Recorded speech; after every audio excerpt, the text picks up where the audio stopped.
Saudara dikasih Tuhan, hidup dunia sementara. Raja benar, apa yang dikatakan firman, manusia lebih mengasihi diri dia sendiri daripada mengasihi Allah. Untuk mengerti firman Tuhan, itu adalah nomor satu. Itu yang diingat Tuhan. Mari kita baca firman Tuhan. Allah memutuskan anaknya yang tunggal. Marilah saudara berubah.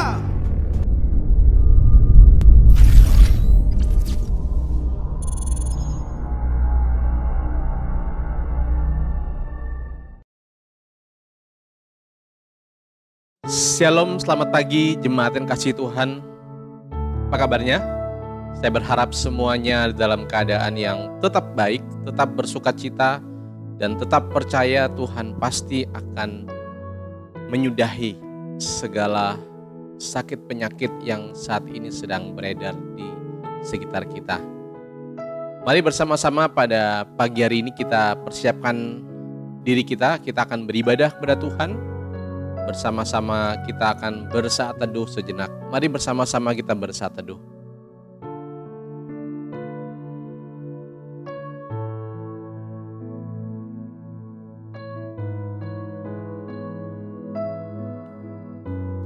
Amin. Firman Tuhan dari Mazmur pasal yang ke-89 ayat yang ke-16 dan 17. Mari bersama-sama kita baca.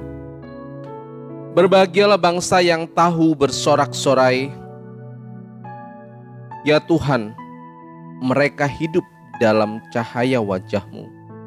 Karena nama-Mu, mereka bersorak-sorak sepanjang hari, dan karena keadilan-Mu, mereka bermegah.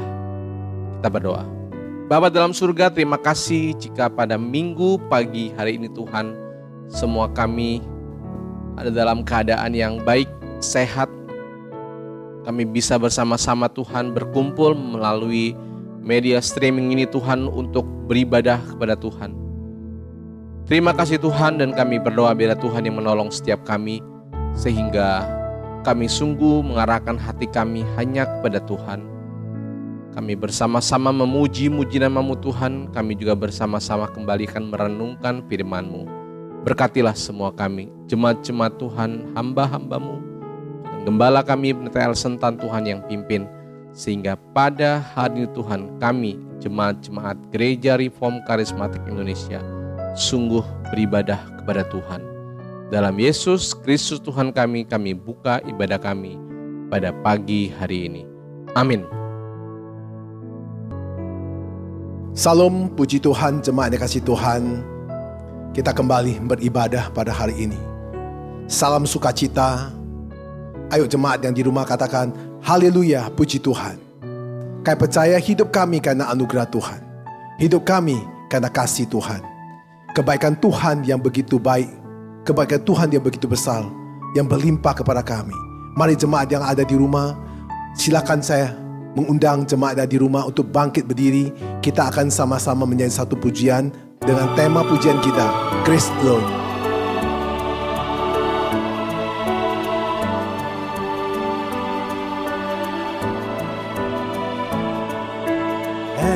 Every promise we can make, every prayer and step of faith, every driven we will make is only by His grace. Every mountain we will climb, every right we sign, every blessing left behind is only by His grace. Grace alone, which God supply. Grace alone, we provide. Christ is ours, our cornerstone.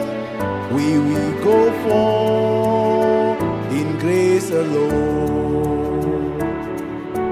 Every soul we long to teach, every heart we hold to His, every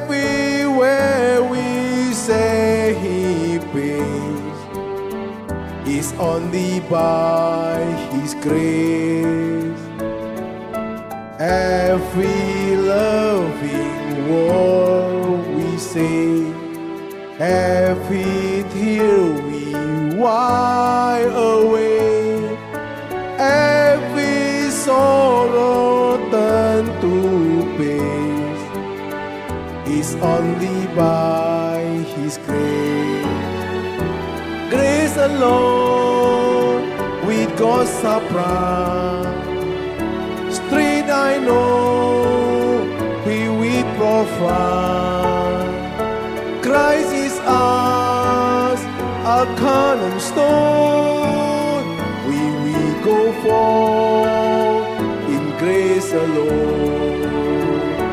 Grace alone, with God's supply, strength I know He will provide. Christ is ours, our cornerstone. We will go for in grace alone. We will go for in grace alone.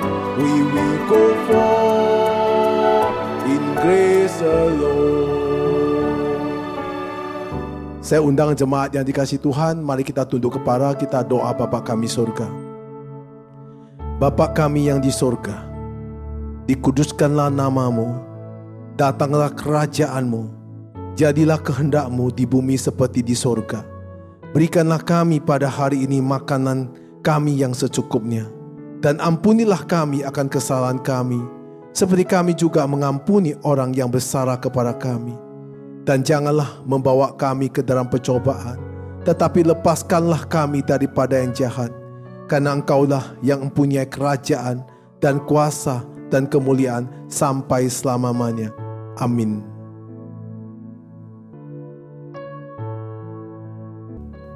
Puji Tuhan, puji Tuhan, puji Tuhan. Apa kabar jemaat yang ada di rumah? Saya percaya Tuhan begitu baik kepada jemaat yang ada di rumah. Dan Tuhan selalu mengasihi jemaatnya. Kiranya kasih Tuhan yang berlimpah terus menyertai jemaat yang ada di rumah. Marilah kita mulai ibadah dengan mendengar firman Tuhan. Marilah jemaat ada di rumah untuk kita berdoa bersama-sama. Mari kita tunduk kepala untuk berdoa bersama-sama. Bapa kami surga, Tuhan Yesus Kristus, kami saat ini berdoa dan memohon kasih karunia-Mu untuk hadir di tengah-tengah kami. Bila mana saat ini kami hendak memulai mendengar kebenaran firman-Mu, Engkaulah senantiasa memberi penyertai dalam ibadah kami ini, sehingga hati kami hanya tertuju kepadamu, bahwa kami mengerti tentang setiap kebenaran-kebenaran firman-Mu. Biarlah hati kami terbuka menerima setiap perintah-Mu.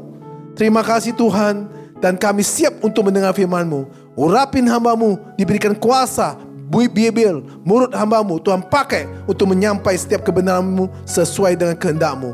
Berfirmanlah kepada kami, kami siap untuk mendengarnya di dalam nama Yesus Kristus. Amin. Salam jemaat yang dikasihi Tuhan. Hari ini kita akan bersambung dengan murka Allah yang ke-9. Tema kita adalah takut terhadap kematian. Minggu lalu jemaat yang dikasihi Tuhan sudah mendengar muka Allah yang ke-8, yaitu tentang pikul salib.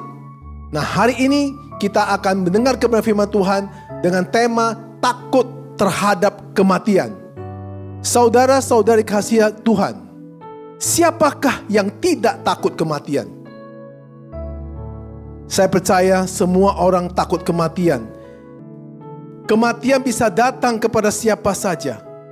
Setiap manusia, semua hidup cuma sekali hidup. Saudara-saudari kasih Tuhan, bayi begitu lahir juga bisa mengalami kematian. Usia muda juga bisa mengalami kematian. Kalau orang tua sudah pasti akan mengalami cepat kematian. Saudara-saudari kasih Tuhan, sesuatu yang tidak ada satu manusia pun yang pernah alami. Setelah kematian, tidak ada satu orang yang kembali. untuk menceritakan apa yang terjadi setelah kematian.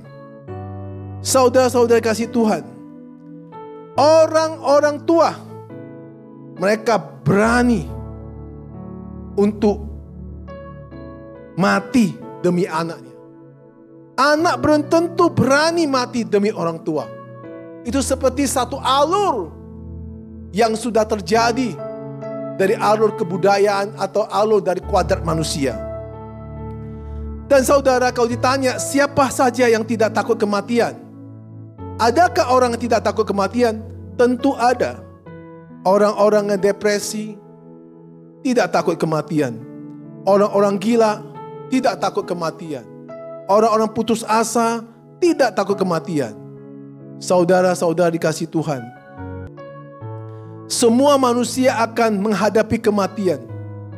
Kematian adalah musuh yang paling besar yang ditakuti oleh semua manusia.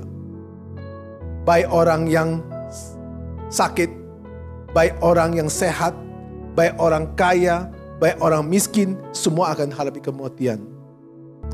Saudara-saudara dikasih Tuhan, orang sudah mati, tidak ada lagi.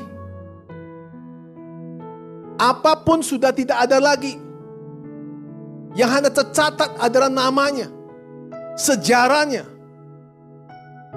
Saudara-saudari yang dikasih Tuhan, kalau saya melihat kadang-kadang sering sekali saya diundang untuk melakukan ibadah di rumah-rumah duka. Ketika saya mau melakukan ibadah untuk menutup peti, saya merasa aneh ketika saya melihat orang yang meninggal itu di dalam peti, mereka menaruh ijazah. Ijazah yang pernah dia raihkan selama hidupnya. Kemudian mereka taruh juga sendok piring yang dia cintai. Kemudian dia taruh juga handphone, baju yang dia sayangin. Saya bingung, apakah di mana orang itu mau pakai bajunya? Di mana orang bisa makan setelah kematian? Di mana orang itu bisa lamar kerja untuk pakai ijazahnya? Ini saya sangat bingung. Benar-benar saya kalau kadang-kadang di rumah duka, saya mau ketawa tapi saya nggak berani. Saya tahan-tahani. Saya tanya kepada keluarganya, ini ijazah apa? Iya Pak, ini ijazah dia. Dia raih dari Universitas London. Kemudian dia dapat bachelornya, dapat S1, S2, S3-nya. Nah, karena dia meninggal, sudah dia capai. Maka ijazah dia perlu dia bawa. Untuk apa dia bawa? Mereka mungkin dia pakai nanti kelak di kemudian hari. Kelak di mana mau pakai? Saya bingung. Apakah di sana dia mau ke surga, dia lamar kerja pada Yesus? Yesus tanya, CV lu mana? Apa perlu gitu? Saya sangat tidak mengerti. Yang paling yang tidak saya mengerti adalah handphone. Nah, apakah di dalam peti, di dalam kuburan dia bisa WA ke orang? Itu juga saya nggak mengerti. Yang paling lucu lagi ada piring dan sendok. Berarti di sana dia bisa makan. Makan apa? Makan cacing? Saya tidak mengerti, Bapak Ibu sekalian dikasih Tuhan.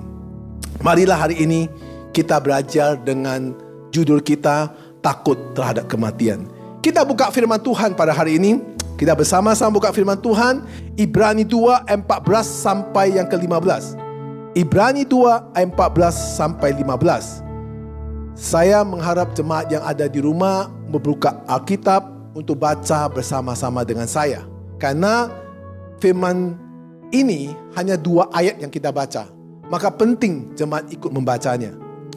Ayo jemaat dikasih Tuhan, kita baca mulai dari ayat 14. Karena anak-anak itu adalah anak-anak dari darah dan daging, maka ia juga menjadi sama dengan mereka dan mendapat bagian dalam keadaan mereka, supaya oleh kematiannya ia memusnahkan dia, yaitu iblis yang berkuasa atas maut. Ayat ke-15. Dan supaya dengan jalan demikian ia membebaskan mereka yang seumur hidupnya berada dalam perhambaan oleh karena takutnya kepada maut. Amin jemaat dikasih Tuhan. Mari kita akan mempelajari 2 firman ini. Saudara-saudara kasih Tuhan, Yesus menyebut iblis sebagai pembunuh.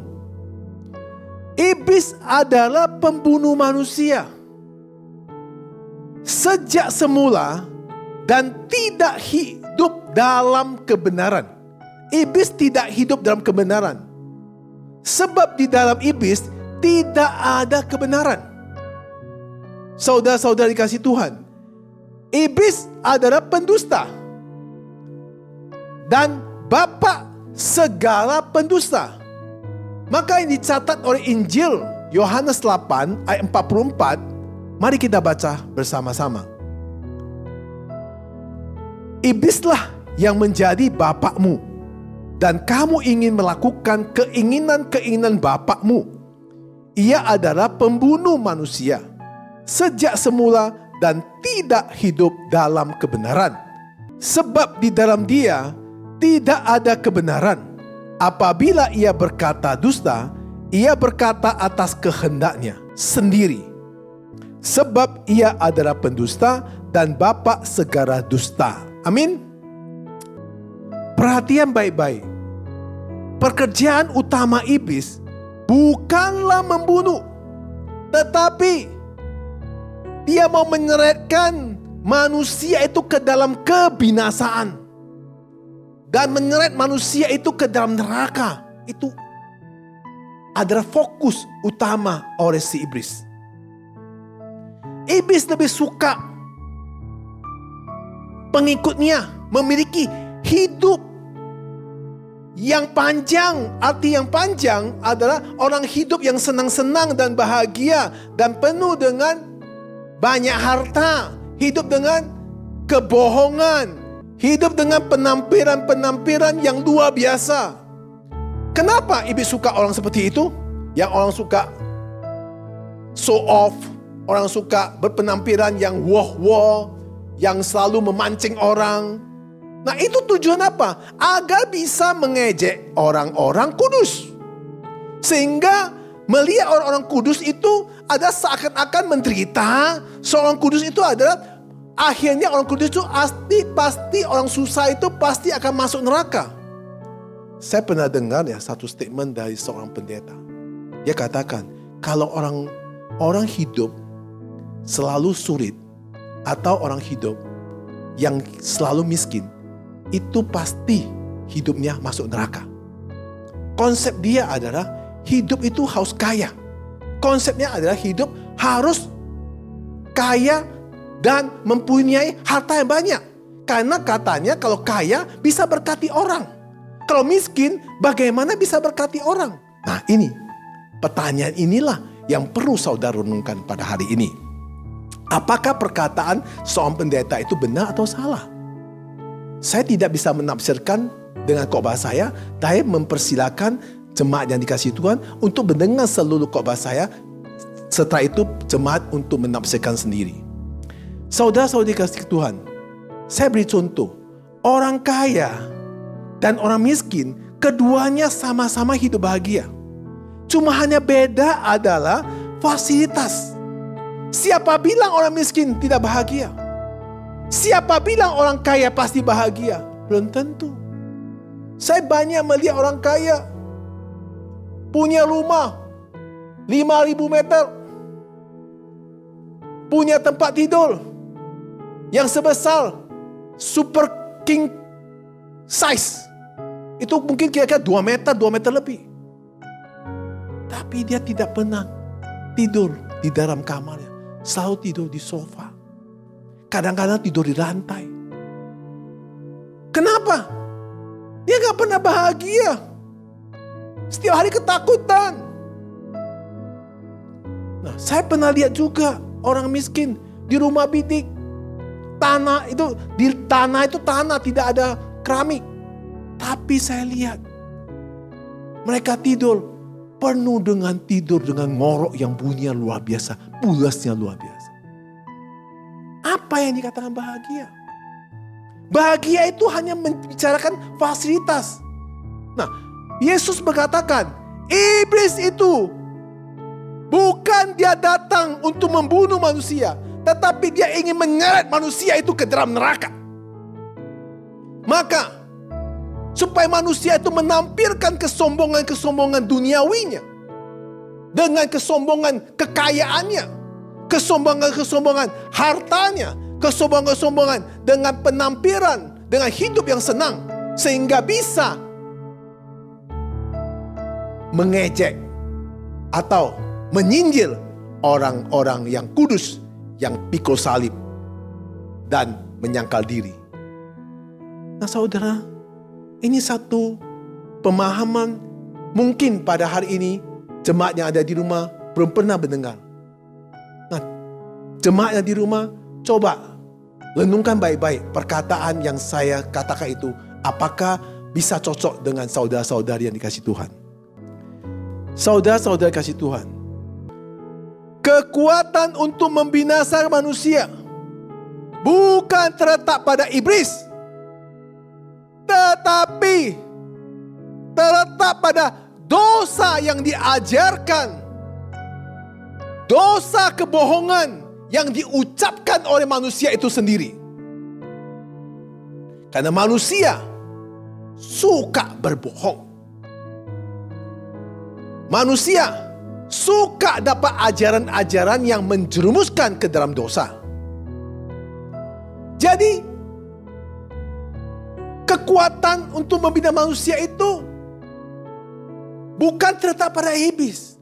Manusia itu sejak murka Allah, manusia sudah jatuh dalam dosa. Maka manusia itu diajari dengan pemahaman-pemahaman, sehingga manusia itu selalu mengucapkan perkataan-perkataan penuh dengan kebohongan. Inilah yang saudara-saudari dengan kondisi adalah COVID-19 ini. Harusnya saudara-saudari menintrospeksikan diri untuk mendengar kebenaran firman Tuhan. Pendeta bisa banyak, gereja boleh banyak, tapi Alkitab cuma satu. Dan firman Tuhan kebenaran cuma satu. Itulah yang saudara harus benar-benar paham. Satu-satunya hal yang membinasakan manusia adalah dosa yang tidak diampuni. Apa yang dimaksud Pak Pendeta? Dosa yang tidak diampuni. Dosa yang tidak diampuni adalah manusia itu mengalami kutuk. Kalau saudara mau dengar tentang apa yang terjadi pada kutuk manusia, yaitu tradisi-tradisi kutuk nenek moyang, saudara bisa mendengar pada khotbah tentang murka Allah yang ke-6. Di situ menjelaskan sangat mendetil. Kedua, dosa yang tidak diampuni, sihir. Dosa yang tidak diampuni, santet. Dosa yang tidak diampuni, yaitu ilmu hitam. Yang dimaksud ilmu hitam adalah bisikan-bisikan bahwa manusia itu tidak bisa masuk neraka. Semua itu adalah bisikan-bisikan iblis. Sering sekali ajaran-ajaran, sering sekali suatu perkumpulan-perkumpulan mengatakan manusia itu tidak akan bisa masuk neraka. Percaya semua manusia pasti ke surga. Siapa bilang? Siapa bilang manusia semua masuk surga? Saya tidak mentafsirkan tentang keselamatan. Saya tidak mentafsirkan tentang apa yang nama sekali selamat dengan sekali selamat. Saya tidak mentafsirkan keselamatan itu perlu dengan perbuatan. Saya tidak menafsirkan itu. Yang saya bicara di sini adalah ada bisikan-bisikan dari ilmu hitam yang akan membisik kepada setiap orang manusia itu untuk bahwa mereka tidak akan masuk neraka, mereka pasti akan ke surga. Saudara kasih Tuhan, inilah adalah dosa-dosa yang tidak diampuni. Maka saudara dikasih Tuhan, senjata utamanya adalah kemampuan iblis itu untuk menipu saudara. Iblis sangat tajam sekali. Tipuan iblis itu sangat besar. Bahwa iblis mau mengatakan bahwa kemuliaan dirinya lebih baik daripada kemuliaan Kristus. Salah contoh. Dosanya lebih baik daripada kebenaran. Kalau saudara dengar seperti ini, Saya kadang-kadang ya melihat bahwa tentang untuk pemahaman di dalam gereja itu sangat penting. Jangan sampai jemaat itu tersesat tentang memahami kebenaran-kebenaran firman Tuhan. Jadi untuk pada COVID-19 ini, ada wabah untuk seluruh dunia ini, itu satu peringatan untuk kita. Harus benar-benar. Jangan sampai kita memuliakan diri, tapi tidak memuliakan Tuhan. Saya sebagai pendeta yang memiliki karunia kesembuhan, saya selalu hati-hati tentang mendoakan seseorang pasien saya. Saya selalu katakan, jangan kamu berterima kasih kepada saya. Kamu harus berterima kasih kepada Kristus sebagai Tuhan yang telah menyembuhkan kamu. Kenapa kata itu penting? Kalau orang itu berterima kasih pada saya, orang itu terus datang menyembah saya, bukan Kristus dimuliakan, saya dimuliakan. Apa bedanya saya dengan iblis? Saudara-saudara dikasih Tuhan. Maka untuk itulah, untuk sebagai gereja yang diberikan Tuhan untuk mengembalakan jemaat, maka tidak boleh kompromi kepada setiap jemaat yang melakukan dosa. Harus menegakkan kebenarannya ini. Kalau jika seorang hamba Tuhan bisa kompromi dengan jemaat dalam dosa, ini perlu dipertanyakan lagi. Saudara-saudara kasih Tuhan, jika senjata dosa ini, maksud saya senjata dosa itu apa? Senjata dosa adalah dosa yang tidak diampuni, bisa dilebut dari si iblis. Maka iblis tidak lagi memiliki kuasa kematian kekal.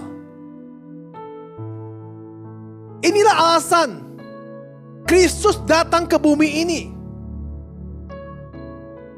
untuk mati menuju ke Kalvari dengan harus memikul salib sampai ke Kalvari. Itu artinya untuk merebut senjata yang ada dalam iblis, yaitu dosa yang tidak bisa diampuni. Maka itu ada tangan iblis. Maka Tuhan Yesus harus mati di kayu salib. Tuhan Yesus yang merebut dari senjata yang tidak diampuni, itu Tuhan Yesus yang mengambil. Maka setiap orang percaya kepada Kristus, maka dosanya diampuni. Untuk itu Kristus menanggung semua dosa kita. Dia timpakan semua dosa tidak diampuni kepada dirinya. Dia menanggung kesengsaraannya. Maka semua orang yang benar-benar percaya kepada Kristus dan mau pikul salib dan menyangkal diri, maka iblis tidak bisa lagi menggunakan senjata itu menghancurkan manusia itu. Tetapi iblis tidak dengan diam begitu aja.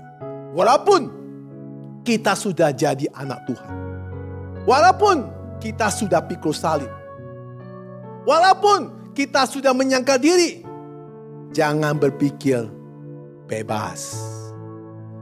Iblis akan tetap menggoda kita. Iblis akan terus mengejek kita. Iblis harus datang untuk membinasakan kita. Dengan berbagai cara dia akan menghancurkan kita. Saya akan praktekkan hari ini. Saya akan praktekkan. Pertama, saya seorang pendeta. Ya, contohnya seorang pendeta. Saya pendeta tentu akan hidupnya kudus. Baca firman Tuhan dan mengerti tentang firman Tuhan. Memahami setiap firman Tuhan yang saya bacakan. Mengerti tentang tafsiran yang saya pahami. Bagaimana cara mengajar kepada jemaat-jemaatnya agar mereka kuat hidup dan mereka bisa melawan si iblis. Saya sebagai pendeta pun harus belajar untuk melawan si iblis. Godaan saya begitu besar jadi seorang pendeta. Yang ngejek juga begitu besar. Yang mau binasakan saya juga banyak. Saya beri contoh. Ada beberapa contoh yang bisa saya praktekkan dalam ilustrasi ini. Ya, pertama saya berikan contoh bagaimana kau jadi seorang pendeta. Apakah seorang pendeta sering digoda? Tentu banyak sekali. Kuatkah seorang pendeta mempertahankan integritas jati dirinya? Ini satu pertanyaan. Saya beri contoh, ya. Pendeta sekarang mau digoda oleh si iblis. Saya seundang si iblis yang pertama datang untuk menggodai saya. Ini satu ilustrasi aja ya. Ini saya pendeta. Sekarang ini saya ada di dalam gereja untuk menyampaikan firman Tuhan kepada jemaat-jemaat. Dan selalu mengajar jemaat dengan benar. Dan mengajar jemaat supaya mereka semua selamat. Mengajar jemaat supaya hidup suci dan kudus. Nah, ketika saya seorang pendeta yang selalu membaca firman Tuhan, maka datanglah seorang yang dipakai oleh iblis untuk menggodakan pendeta. Silakan iblis itu datang kepada saya. Apa kabar? Shalom Pak Pendeta. Salam. Saya Sidi. merasa diberkati Wah, oleh luar biasa. khotbah Pak Pendeta. Oh, luar biasa. Pada Terima hari kasih, ini saya terima kasih. ingin memberkati Pak Pendeta. Memberkati apa Pak Pendeta? Pak Saya Sidi? akan memberikan sertifikat tanah saya kepada Pak Pendeta. Waduh. Sebanyak 2 hektar nih Pak Pendeta. Waduh. Saya akan membeli yang terbaik buat Pak Pendeta. Waduh, getar aku hati saya. Aku mau nangis, terima kasih Pak Sidi. Saya juga berterima kasih kepada Pak Pendeta. Saya ingin memberikan jam tangan saya yang terbaik, yang termahal, yang pernah saya beli Pak. Aduh. Silakan Pak, diterima Pak. Waduh. Ini Pak, jam tangan saya yang termahal Pak, yang pernah saya beli, saya akan memberikan kepada Pak Pendeta. Oke, kedua. Apalagi kamu bahas Dan juga ada mobil mewah Pak saya Pak, di bawah. Saya akan memberikan yang terbaik Luar untuk Pak biasa. Pendeta. Silakan terima Pak. Luar biasa. Nah, saudara-saudari kasih Tuhan, iblis menawarkan sertifikat tanah. Iblis menawarkan jam tangan mewah. Iblis menawarkan mobil termewah. Bagaimana sikap saya pendeta? Apakah saya harus mencari syukur dan berlutut bertawatan Tuhan? Terima kasih Tuhan. Atau saya menolak kembalikan kepada Dia? Ini satu pertanyaan. Apakah saudara melihat dalam ilustrasi ini bagaimana iblis? Atau bagaimana benar-benar berkat? Bagaimana kita bedakan ini berkat atau iblis yang menggodai saya? Saya tidak tahu. Selama 15 tahun saya jadi pendeta, saya kembalikan semua. Saya tidak akan terima sertifikat kamu. Saya akan tidak terima jam tangan mewah kamu. Saya tidak akan terima mobil termewah kamu. Yang saya mau adalah saya cabut tanduk kamu, bertobat dan benar-benar hidup dengan benar dan jangan berbuat dosa lagi. Pergi iblisnya. Kemudian pendeta ini masih terus mengajar, masih terus mendidik, masih terus membaca firman Tuhan dan mengajar dan berkhotbah kepada jemaat-jemaat. Kemudian datanglah iblis yang kedua untuk menggodai Pak Pendeta. Shalom, Salam, Pak Elson. Pak Hendrik, apa Apa kabar? kabar? Baik, Ya, puji Tuhan ya Pak ya. puji Tuhan. Aduh, kasihan Bapak. Rumahnya masih tinggal di situ Pak. Ya masih Pak, masih kontrak Kebetulan Pak. ini Pak, kemarin itu kan Masih kontrak Pak. kalau nggak salah Bapak doakan saya ya. Oh gitu ya? Iya, pengeboran minyak saya berhasil Pak. Wah luar biasa. Tambang batu bara saya berhasil Pak. Luar biasa. Sekarang saya pikir kan ya Bapak jangan di situlah. Oh gitu ya? Itu di Padeda Kapuk kan ada beberapa tanah Ya, tuh. ya. Bapak pilih mau yang 500 apa yang 1000 Bapak pilih. Oh gitu ya? Ya. Sama ya. Bapak jangan lupa. Ah, Nomor rekening kasih saya. ah. Saya mau bantu Bapak diakonianya. Aduh. Ya, nggak banyak lah, cuma 30 M lah. Oh gitu ya? Ya. Ya. Ya bisa Bapak pakai lah nantilah. Nah, kalau Bapak udah makan belum? Kita makan pas-pasan Pak, sesuai dengan Aduh. apa yang ada di gereja Pak. Kita pergi makan ke itu restoran yang mantap itulah. Oh, Sekali gitu ya? makan paling nggak 20 juta lah itu. Oke. Saudara-saudari yang dikasih Tuhan, bagaimana tentang godaan kedua ini? Apakah saya sebagai Tuhan tetap sujud di hadapan Tuhan dan mencari syukur berterima kasih bahwa saya sudah berhasil mendidik jemaat saya sehingga dia berhasil dan dia kaya. Kemudian dia memberikan persembahan yang besar kepada saya dan memberikan satu tanah, berikan tempat yang saya rumah sekarang, yang kontrak saya mau harus pindah ke rumah di Pantai Nekapu. Dan bagaimana dia juga akan berikan uang sebesar 20M tahu di bank rekening saya. Apakah saya harus ambil atau saya tidak ambil? Saudara pertimbangkan. Saya selama jadi pendeta 16 tahun. Saya berkata, tidak, saya bukan munafik. Saudara bisa cek dan dicek kepada semua jemaat saya. Bercek dan dicek kepada istri saya. Yang saya mau adalah orang ini tetap dalam Kristus. Dan tanduk iblisnya saya cabut. Dan agar selalu bertobat dan selalu memuliakan Tuhan. Gunakan apa yang dia dapat untuk memuliakan Tuhan. Bukan kepada saya. Silakan. Saudara-saudari kasih Tuhan. Ini ada godaan ketiga. Pendeta ini sekarang ini sudah selesai khotbah ibadah. Dia lagi di rumah, ya, lagi santai-santai, lagi angin spoi-spoi, lagi dengar lagu klasik.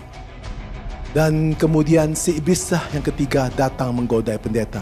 Silakan iblis yang ketiga datang menggoda pendeta. Shalom Pak Pendeta. Shalom, bagaimana, apa kabar? Apa kabar juga Pak Pendeta? Baik, Bu, bagaimana Bu? Waduh, Bapak Pendeta luar biasa menyentuh hati saya. Puji Tuhan. Pak Pendeta, saya mau konseling. Iya, boleh, silakan. Begini Pak Pendeta, rumah tangga saya, suami saya itu udah jarang pulang. Oh gitu ya, Terus itu saya tinggal sendiri di rumah Pak Pendeta. Oh gitu ya. Saya boleh nggak Pak Pendeta itu ke rumah saya? Doain saya, doain rumah saya Pak Pendeta. Di rumah saya itu banyak harta. Oh gitu Di ya. rumah saya itu besar dan banyak alat-alat yang luar biasa yang Bapak Pendeta bisa menikmatinya. Gitu ya. Boleh nggak Pak Pendeta datang untuk doakan saya di rumah? Oke. Saudara-saudara kasih Tuhan. Inilah iblis yang ketiga, seorang perempuan mencoba menggodai pendeta. Untuk mengajak dia ke rumah karena dia sendirian. Suaminya jarang di rumah. Dan hartanya banyak. Bagaimana menurut saudara? Apakah saya harus pergi? Apakah tidak saya lakukan? Atau cukup doa di sini saja? Ini pertanyaan Bapak Ibu yang dikasih Tuhan. Apa saya pertanyaan? Terima kasih Tuhan atas kasih-Mu. Sudah sekian lama ada seorang bidadari datang. Atau saya langsung menolak dia.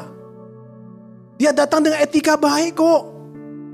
Apakah dia benar-benar menggoda saya atau memang benar dia tidak menggoda saya? Ini pertanyaan. Saudara-saudari kasih Tuhan, dalam 16 tahun saya pelayanan, saya selalu kalau seandainya saya mau pergi ke rumah ibu itu, saya ajak istri saya. Tapi kalau istri saya nggak bisa, saya tidak akan pergi ke rumah ibu ini.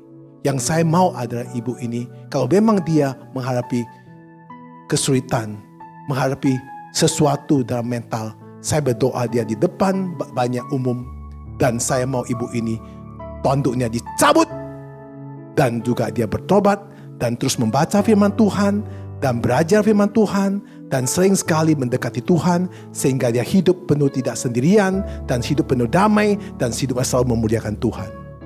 Amin. Saudara-saudari kasih Tuhan, bukan itu aja iblis menggoda, ingin menghancurkan kita. Ingin juga menghancurkan kita dengan mengejek kita. Kamu orang miskin, kamu orang bodoh, kamu tidak berguna. Bagaimana saya sikap? Saya seorang hamba Tuhan. Saya bukan latar belakang yang bisa berbahasa yang baik. Saya sering sekali berbahasa, sering sekali menempatkan bahasanya terbalik. Tapi saya melayani dari hati saya. Sehingga kadang-kadang ya, ada orang yang berbicara, ini Pak Pendeta ini kalau bicara itu kok gak gitu jelas ya. Ada juga mengatakan, kamu itu orang bodoh. Ada juga mengatakan, kamu itu orang tidak berguna. Pak Pendeta, kamu kenapa pakai baju begini? Banyak mengejek. Godaan-godaan jadi seorang pendeta bukan hal yang gampang. Godaan-godaan jadi seorang jemaat yang setia, jemaat yang taat, jemaat yang ingin memuliakan Tuhan. Tidak segampang gitu Bapak Ibu dikasih Tuhan. Walaupun kita sudah pikul salib, walaupun kita sudah menyangkal diri, iblis tidak akan melepas kita. Yang akan terus menggoda kita, terus akan menerus mengejek kita, karena dia ingin kita binasa. Saudara dikasih Tuhan, iblis tidak akan berdaya, karena Kristus telah menanggung kutuk kita. Dan kutuk itu sudah digantikan oleh Kristus.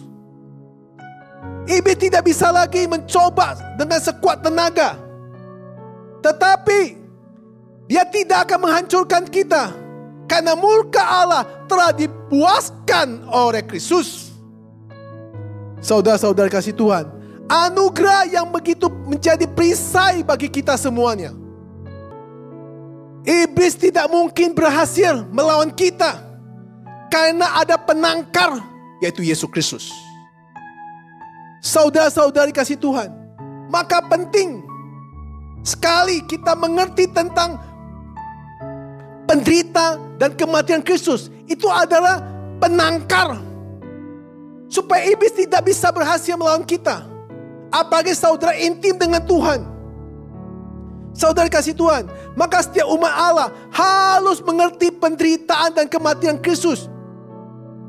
Di dalam Alkitab, di kitab-kitab Perjanjian Baru, Yesus selalu mengajar tentang perumpama-perumpamanya. Kemudian di surat-surat Paulus juga mengajar tentang penginjiran-penginjirannya. Kalau saudara sering membaca dan dengan firman Tuhan dan mengerti, memaham, maka saudara akan selalu dilindungi oleh sinar kemuliaan Tuhan. Kristus menggenapkan penebusan ini. Kristus harus menjadi manusia dulu. Kalau Kristus tidak menjadi manusia dulu, maka Kristus tidak akan mengalami kematian. Karena Kristus sudah pernah datang ke bumi ini menjadi manusia, maka dia akan mengalami kematian. Tanpa Yesus datang, tidak ada kematian. Maka Kristus datang ke bumi ini untuk sebagai anak manusia yang bisa mengalami penderitaan dan mengalami kematian, agar semua dosa yang kita tidak diampuni oleh Allah, yang sudah tercemar sejak Adam dan Hawa, itu diambil oleh Kristus. Maka kita dibebaskan semuanya. Dan kita dilindungi, kita dijaga oleh sinar kemuliaan dan Roh Kudus yang pimpin kita. Maka untuk itu saudara dikasih Tuhan, hanya dengan kematian anak Allah yang bisa menghancurkan iblis, yang memiliki kuasa kematian itu. Karena iblis mau menyeret kita ke dalam kebinasaan. Maka dengan kematian Kristus kita dibebaskan. Maka begitu penting tentang makna Alkitab yang kita baca dari awal sebelum saya sampaikan firman Tuhan. Saya undang jemaat yang dikasih Tuhan untuk baca sekali lagi di Ibrani 2 ayat 14 sampai 15. Mari kita baca bersama-sama sekali lagi. Ayat 14. Karena anak-anak itu adalah anak-anak dari darah dan daging, maka ia juga menjadi sama dengan mereka dan mendapat bagian dalam keadaan mereka, supaya oleh kematiannya ia memusnahkan dia, yaitu iblis yang berkuasa atas maut. Ayat 15. Dan supaya dengan jalan demikian ia membebaskan mereka yang seumur hidupnya berada dalam perhambaan oleh karena takutnya kepada maut. Saat Kristus mati menanggung dosa, dia melebut senjata iblis yang membinasakan dosa yang tidak diampuni. Saudara-saudari kasih Tuhan, kebebasan dari ketakutan merupakan tujuan Kristus melakukan semua ini. Melalui kematian Kristus menyelamatkan mereka yang seumur hidupnya berada dalam perhambaan karena takutnya kepada maut, yang ditulis oleh firman Tuhan Ibrani 2 ayat 15. Saudara-saudari kasih Tuhan, ketakutan terhadap kematian itulah yang memperbudakkan kita. Ketakutan ini membuat kita menjadi bodoh. Kan tadi saya sudah katakan, semua manusia itu akan mati. Siapapun juga. Tanpa terkecuali. Saudara-saudara kasih Tuhan, saya kasih berikan satu pandangan. Saudara-saudara kasih Tuhan, tidak ada yang tahu kapan kematian akan menghampiri kita. Gak ada satu orang tahu kapan kematian akan menghampiri kita. Namun, yang pasti saudara dan saya pasti akan meninggalkan dunia ini selama-lamanya, cepat atau lambat. Siapapun di antara kita cepat lambat akan meninggalkan dunia ini. Gak ada satupun yang gak akan meninggal. Jadi kita hidup itu hanya sementara. Seperti lagu yang pujiannya, ku tak membawa apapun juga saat ku datang ke dunia. Ku tinggal semua pada akhirnya saat ku kembali ke surga. Ada lagu pujian seperti ini. Kalau itu sudah pasti, saudara cepat atau lambat, semua saudara dan saya akan meninggalkan dunia ini. Kenapa kita semua takut? Ini pertanyaan. Kenapa takut ya? Coba saudara renungkan baik-baik. Takut apa tentang kematian? Saya tanya semua orang yang sakit. Saya tanya semua orang yang tidak sakit. Semua mengatakan takut mati. Saudara-saudari, renungkan. Kenapa kita takut kematian? Boleh saya kasih pemahaman. Mungkin kita takut karena belum siap. Banyak mengatakan aku belum siap, Pak. Kok bisa bicara belum siap atau siap ya? Banyak orang kena COVID-19 yang meninggal itu. Apakah dia siap atau tidak siap? Dia pun nggak tahu. Dia siap nggak siap?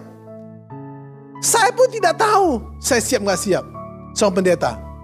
Saudara, siap nggak siap? Saya nggak ngerti. Ada yang mengatakan pada saya, Pak, belum sempat saya mengerjakan mimpi-mimpi saya. Banyak mimpi-mimpi saya belum tercapai, Pak Pendeta.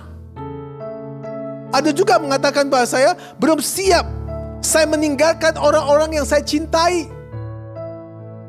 Istri saya, suami saya, anak-anak saya yang saya cintai, saya belum siap. Ada juga mengatakan pada saya belum siap, Pak. Saya tidak tahu harta saya begitu banyak mau wariskan kepada siapa. Saya suka kepada orang Yahudi. Orang Yahudi ketika dia meninggal, asetnya dia tidak semuanya menyerahkan kepada anaknya. Dia menyerahkan kepada sinagog. Dia menyerahkan kepada yayasan-yayasan sosial yang bisa menyalurkan kepada banyak umat manusia. Kita mana? Coba saudara renungkan baik-baik. Hidup itu hanya ilusi, saudara-saudara. Saya selalu menganggap hidup ilusi. Dulu saya kecil, waktu saya muda, waktu saya bekerja. Terus kemudian saya menikah, kemudian saya sekarang sudah jadi pendeta. Sekarang usia saya udah 55. Dulu saya tidak pernah makan obat namanya vitamin C, omega, kemudian vitamin D, terus kemudian vitamin ini nggak ada. Sekarang tiap hari isi saya minum madu lah, vitamin C lah, vitamin D lah. Dari lahir sampai mati itu suatu mimpi, suatu ilusi. Kita harus sadar, saudara-saudari, dalam hidup ini yang sangat penting bukan kapan kita meninggal, bukan kapan kita mati, tetapi apa yang kita bisa lakukan untuk Tuhan dan apa yang kita bisa lakukan untuk orang lain. Bukan apa yang kamu punya dan bukan juga apa yang kamu bisa lakukan. Bukan. Hidup ini satu ilusi. Apa yang bisa kamu lakukan untuk Tuhan? Apa yang kamu bisa lakukan untuk orang lain? Itulah yang namanya hidup. Kalau saudara tidak bisa mengerti dan bisa melakukan untuk Tuhan, ini perlu dipertanyakan. Baptisan saudara. Hidup itu bukan sekedar untuk makan, minum, bersenang-senang, punya istri, punya suami, punya anak, kaya, harta banyak. Bukan. Karena semua itu akan meninggalkan. Semua ada waktunya, kamu akan meninggalkan semuanya. Apapun yang ada, semua itu bukan milik saudara lagi. Apa membuat perbedaan? Yaitu hidupmu untuk siapa sebenarnya? Hidupmu untuk siapa? Hidup itu harus punya memori yang kuat. Atau punya sejarah yang kuat. Hidup untuk Tuhan dan untuk orang lain. Kalau saudara mengerti makna itu, saudara hidup penuh dengan damai, sukacita, dan selalu diberkati. Saudara perhatian baik-baik. Waktu kamu lahir, kamu sendiri menangis. Waktu lahir, kamu nangis. Semua orang melihat kamu nangis itu, semua orang senang dan ketawa. Anakku, saudara, ini anakku lucu banget, baru lahir. Semua orang bersuka cita. Saudara, renungkan baik-baik. Waktu kamu meninggal, kamu tenang dengan damai. Karena hidupmu sudah melakukan untuk Tuhan dan untuk orang lain. Maka yang sekeliling kamu semua menangis dan sedih. Hidup cuma itu. Lahir, kamu nangis, sekeliling kamu ketawa dan bersenang-senang pesta. Waktu kamu meninggal, kalau saudara melakukan untuk Tuhan dan untuk orang lain, maka hidup Anda ketika tutup mata, Anda senang dan sukacita. Tetapi saudara-saudara kamu yang menangis dengan teriak-teriak, apalagi ketika saudara petinya mau ditutup. Dengar baik-baik. Ilustrasi ini coba saudara pelajari baik-baik.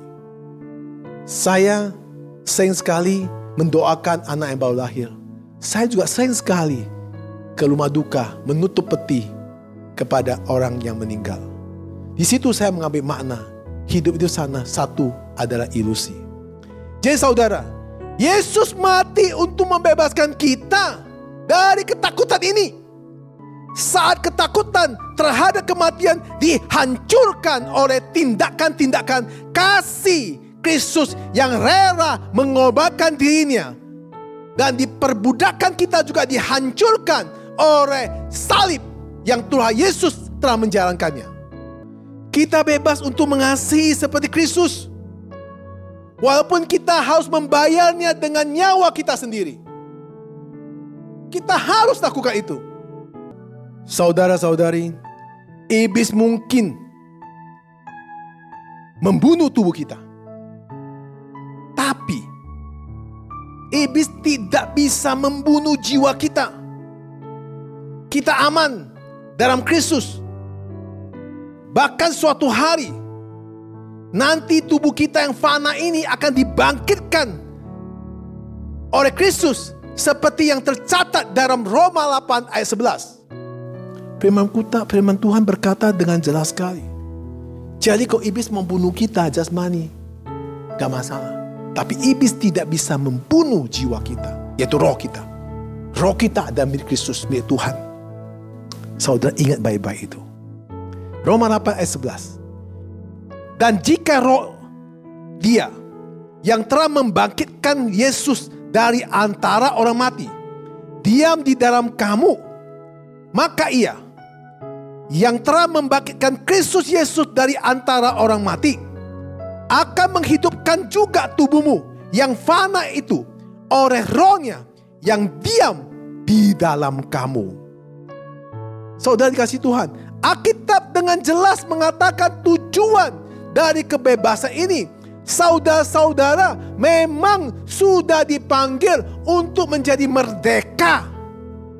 Karena Yesus memerdekakan saudara dari semua dosa yang tidak terampuni. Maka kalau kita hidup selalu menyangkal diri dan pikul salib, pertama, kekuatan iblis tidak mampu untuk menghancur saudara. Karena ada kebenaran firman di dalam diri saudara. Karena saudara memikul salib, saudara udah bersama Kristus. Semua yang kedagingan sudah dipatahkan di dalam nama Yesus Kristus. Ingat saudara, godaan itu besar. Jangan bilang pendeta, saudara yang sekarang yang jadi jemaat, yang dulu biasa-biasa, hidup pas-pasan, ketika jadi kaya pun godaan luar biasa. Saya melihat jemaat itu seperti anak saya sendiri. Waktu dia susah, dia datang ke gereja, nangis-nangis dan minta pertolongan. Setelah dia berhasil, hilang dari gereja. Di telepon pun susah. Ya. Kemudian ketika kita menegur dia, bahkan dia punya suara lebih besar dari saya. Ya. Saya lihat begitu banyak. Maka manusia itu harus benar-benar mengerti, benar-benar memahami, benar-benar hidup dalam kebenaran yang diterapkan oleh Alkitab. Alkitab dengan jelas mengatakan, apa yang Alkitab katakan? Galatia 5 ayat 13. Saudara-saudara, memang kamu telah dipanggil untuk merdeka, tetapi janganlah kamu mempergunakan kemerdekaan itu sebagai kesempatan untuk kehidupan dalam dosa, melainkan layanilah seorang akan yang lain oleh kasih. Saudara-saudara, jangan kita menganggap kita kebal. Jangan kita menganggap kita Superman. Jangan kita menganggap kita tidak bisa tergoda. Jangan kita menganggap kita sudah bebas dari iblis. Tidak. Iblis tidak akan lepas kamu. Saya sebagai pendeta, boleh saya bersaksi, setiap kali saya mau menyampaikan Injil dan muka Allah, saya selalu banyak sekali peperangan rohani. Tapi saya tidak mau pedulikan peperangan itu atau penggoda-goda itu. Saya tetap berjuang untuk menyampaikan kebenaran itu. Setiap saya melakukan KKR dalam doa kesembuhan, selalu saya peperangan rohani. Tapi saya selalu doa untuk beri kekuatan untuk melawan itu. Begitu juga saya ingin menginjil orang atau membaptis orang. Begitu besar peperangan rohani. Tapi saya terus-menerus berdoa untuk bisa mengalahkan peperangan itu. Saya tahu saya pun jadi pendeta lemah. Saya tahu saya pun tidak ada kekebalan. Saya tahu pun saya pun tidak bisa mampu untuk mempertahankan diri saya kalau tidak ada Kristus dalam diri saya. Jadi godaan-godaan seperti harta, godaan-godaan seperti uang, godaan-godaan seperti banyak hal yang selalu memancing saya. Saya bukan tidak mau, tetapi saya karena takut akan Tuhan. Orang selalu bertanya kepada saya, Pak Pendeta, aku bingung sama Pak Pendeta. Semestinya jadi pendetanya harusnya kaya. Pendeta harus banyak uang. Pendeta harusnya sekarang itu punya harta. Kenapa Bapak Elson jadi pendeta kok susah? Kenapa pendeta kok semua gak punya? Kenapa pendeta segala mau pelayanan pun tidak cukup uangnya? Kenapa begitu? Saya diam. Karena pandangan orang tersebut sama pandangan saya dua berbeda. Karena saya tahu siapa saya. Saya tahu saya banyak lemah. Bukan saya tidak mau, karena saya takut. Takut saya menjadi iblis benaran. Saya takut sekali. Ketika aku sudah pegang uang, ketika aku sudah jatuh dalam dosa itu, masuk ke dalam goda itu, saya susah lagi kembali kebenaran. Saya sudah usahakan mempertahankan 16 tahun. Saya minta himbau jemaat yang ada di rumah. Saya minta jemaat yang ada dengan khotbah ini, doakan untuk saya. Supaya bisa mentahankan kebenaran ini sampai Tuhan menjemput saya. Suatu hari saya bertemu sama seorang bapak usia kira 70 tahun. Di satu tempat saya khotbah. Di situ saya ada menginjil orang. Waktu itu di Grand Asia di Bandengan. Bapak itu bertanya kepada saya begini, Pak Pendeta, saya kasih satu kalimat pada Pak Pendeta, pikir baik-baik. Menjadi orang Kristen itu gampang. Mempertahankan jadi orang Kristen sampai Tuhan menjemput dia itu tidak gampang. Menjadi seorang pendeta mungkin gampang. Tetapi mempertahankan integritas seorang pendeta untuk sampai Tuhan memanggil saya itu tidak gampang. Sayalah maka harus pikul salib dan nyari. Saya tidak berkata dengan sombong. Saya bertiga tidak dengan tambah kata. Semua perkataan saya dan khotbah saya didengar oleh istri saya dan keluarga saya. Dan mereka bisa menilai apakah perkataan saya benar atau salah. Silakan saudara untuk menafsirkan sendiri. Tuhan Yesus memberkati. Mari kita berdoa. Terima kasih Tuhan atas firman-Mu pada hari ini. Kiranya Tuhan memimpin kita mengerti soal hidup dalam naungan-Mu, hidup dalam kebenaran-Mu. Karena murka Allah ataupun dosa tidak diampuni tidak mungkin terlepaskan kalau kita tidak benar-benar di dalam-Mu. Dan oleh mula Engkau telah mengambil dosa tidak diampuni, Engkau telah mengambil semua kutukan kita, maka kita bebas sehingga kami bisa hidup dalam kebenaran. Dan saat ini pun kami walaupun sudah bebas, sudah memikul salib, sudah menyangkal diri, tetapi iblis tidak pernah diam menggoda kami. Kira Tuhan terus melindungi kami, melindungi kasih-Mu, melindungi jemaat-Mu, melindungi dimanapun kita berada. Roh Kudus telah pimpin kami, Roh Kudus telah menaungi kami, Roh Kudus telah beri kekuatan pada kami. Dan Tuhan ingatkan kami selalu firman-Mu, karena firman-Lah yang dapat mengalahkan iblis. Kasih-Mu dan kemurahan menyertai kami berdoa di dalam nama Yesus Kristus. Amin. Jemaat yang dikasihi Tuhan, mari kita bangkit berdiri, kita akan baca pengakuan iman dosa bersama-sama. Aku percaya kepada Allah Bapa yang Maha Kuasa, Khalib langit dan bumi, dan kepada Yesus Kristus anak yang tunggal Tuhan kita, yang dikandung dari Roh Kudus, lahir dari anak darah Maria, yang menderita sengsara di bawah pemerintah Pontius Pilatus, disalibkan mati dan dikuburkan turun ke dalam kerajaan maut.